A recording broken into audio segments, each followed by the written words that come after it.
I did paint the hands on this wristwatch, because the hands usually are silver, just like the second hand. I didn't paint this one, but the time, the hour, and the minutes I did paint them, and I did use simply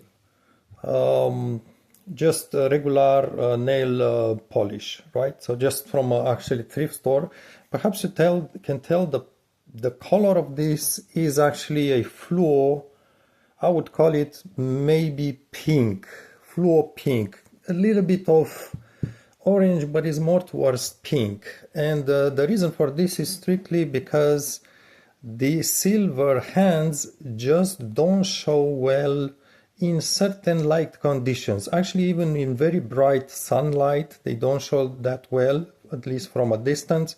But also, if you just follow perhaps the second hand, so I'll try just to kind of put some shadow in there. It's difficult to kind of see these hands. Obviously, right now I'm focusing in very close, but it's difficult to see silver over a sort of white or pearl color dial. And I think this is an issue with many watches, a lot of them. Also, the same goes even with black or dark dials. With the same silver hands, they just don't show well. Actually, on black dials, it's worst. I'll show you in a moment my tips, but I just want to comment about the choice of color for the hands. This sort of it's not orange, it's more like I said, sort of pink, but it's fluo color, whatever. You find this in dollar stores. It's more visible, I think, in most light conditions. It does certainly improve visibility. You may also choose maybe orange. I think orange looks better, just the taste part, right? Just my personal taste. But it may show a little less than this pink color. So that's why I went with pink. I'm not sure if the camera really shows you the exact color. It's just the the sensors and the light and the adjustment, but it's really just this color here. That's how it looks to my naked eyes. Let's now see the tips for this. I have to say this was the first I've done. It's just a normal size watch, right? So this is about 40 millimeters diameter or so, 4 centimeters. And this is the first I've done. And actually, so I did use a sewing needle. So this is, again, the camera is maybe focused, zoomed in a lot, but this is just a regular sewing needle. I did use the tip of the needle to just kind of get a little bit of paint, a droplet, tiny droplet.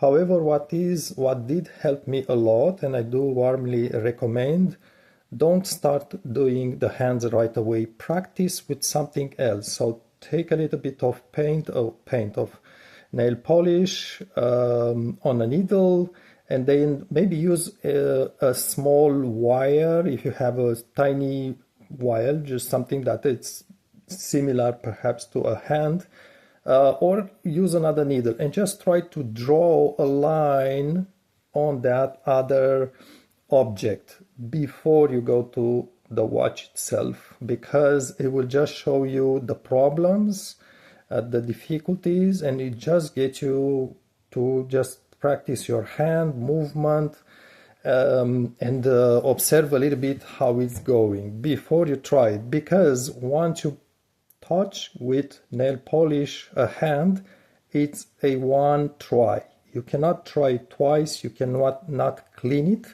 So once you go for it, you have to do it, and hopefully you do it well. If you do it wrong, I'm sorry for you. I'm just trying to be honest here. Okay, so a few tips that I did notice when I did paint these hands is the amount of paint that you get on the tip of the needle is important. If you get too much, it may drip, but also you may apply too much at one point and it may just fall from the hand. And also, I do warmly recommend get a piece of, I just for this video I took this actually from piece of chocolate, it's a very thin plastic film. It's a very thin, I repeat, it's much thinner than a piece of paper. So I just try to do this for you. I just inserted somehow gently underneath the hand all the way. And one more tip before this part. Of course, I did remove the battery, this being a quartz watch. I did remove the battery and I did place the hands to separate them. Obviously also just let the second hands go far away before the moment when I did remove the battery. So basically I had each of these two hands separated from everything else, from other hands, and with a good gap between. So I could work on an area which didn't have other things around. So this is just my camera playing tricks. So this is important, just to make sure you have the right space when you work on this thing. That's the first thing. And again, you just stop the watch. Sorry, let me just adjust this thing. You just stop the watch at some point, at the moment.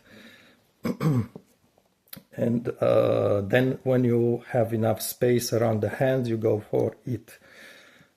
Let's try to adjust here.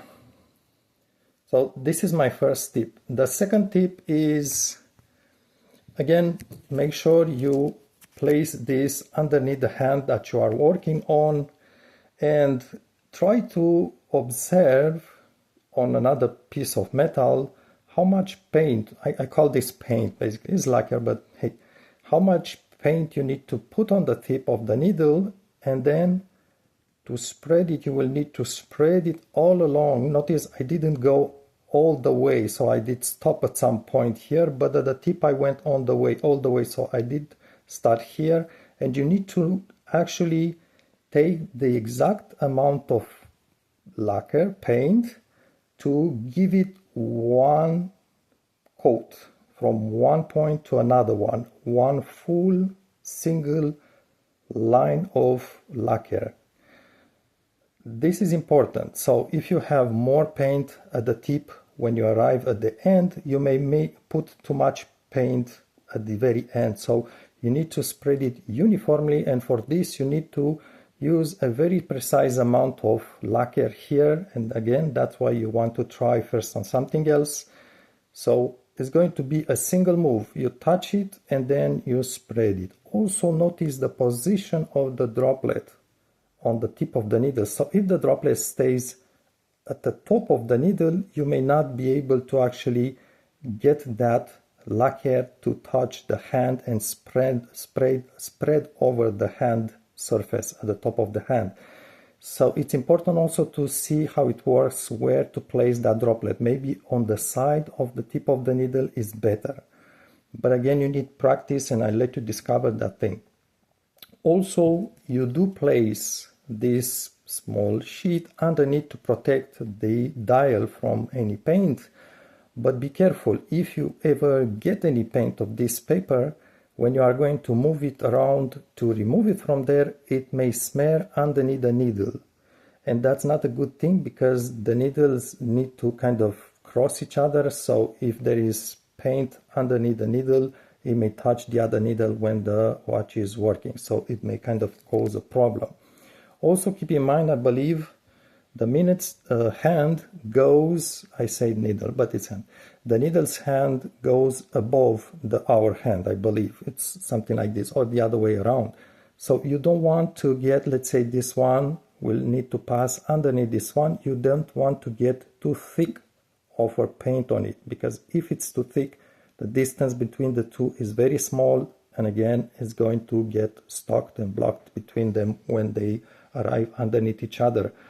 Finally, one important part is that this polish do dry pretty fast. You just do your tests. I would suggest you try to, once you get it off from the bottle, that droplet, try to spread it over the hand in about no longer than 10 seconds. You will notice the viscosity, because it's pretty viscous. It's not that liquid.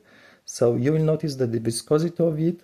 If you wait too long, it's going to start to dry, and if you didn't finish the hand, then it's going to look ugly, the remaining of the hand. So try to go with a steady speed, not too fast. You need to, what is really important is to have a steady hand and to be very careful, but don't delay too much. So don't take too much your time, because it starts drying. The droplet also will start to dry a little bit at the surface, and then it doesn't spread that well. So be aware of this fast time for it to dry, to cure. Actually, it becomes just more viscose, so it makes the work more difficult.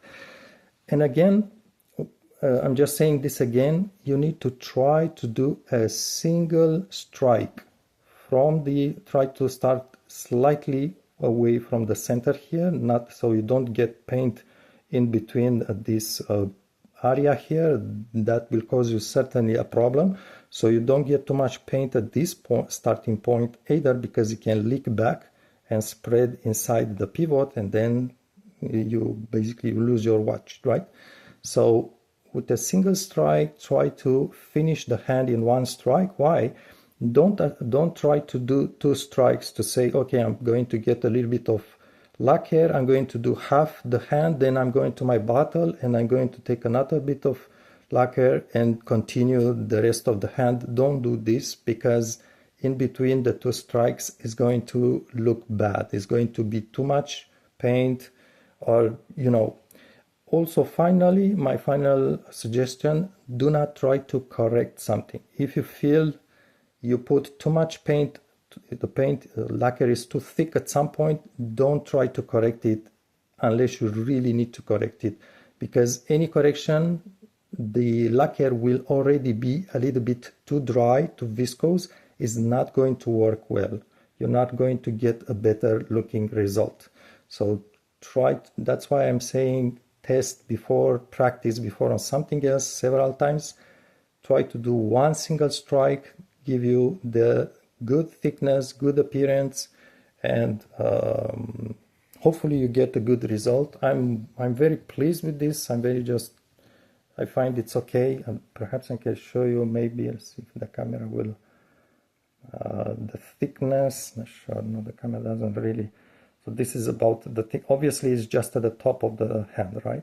So you can tell the thickness is pretty good on both hands. It's doable, but you need to pay attention. Again, remember, these lacquers are quite viscose, not very viscose. By viscosity, I mean it's the opposite of being very fluid, liquid-like. So you need to sort of practice and give it a try. And I think it's worth, totally worth. I mean, if you do it right, it's absolutely worth doing it, and it's making these hands far more visible. And quite frankly, again, my camera is falling. Quite frankly, I don't personally, these are vintage watches. I don't understand why the watchmakers did these choices of color combination from with kind of white, it's not white, but sort of silver pearl dials and silver hands, and then dark dials and silver hands. I don't get the point, because it really has not a good visibility. And I think, for instance, if you get like a military watches, if you want black or dark dials with white hands, that's excellent. You notice right away the difference. Or if you want even a silver dial like this with sort of black hands, is going to, even not white, but black hands, is going to be decent looking, decent visibility. So I don't know why the industry didn't pay more attention to this. Is weird for me, but hey, that's how it is. Give it a try. And this one, I got it from dollar store. It really doesn't have to be the best quality or anything, but test in advance and see how it goes.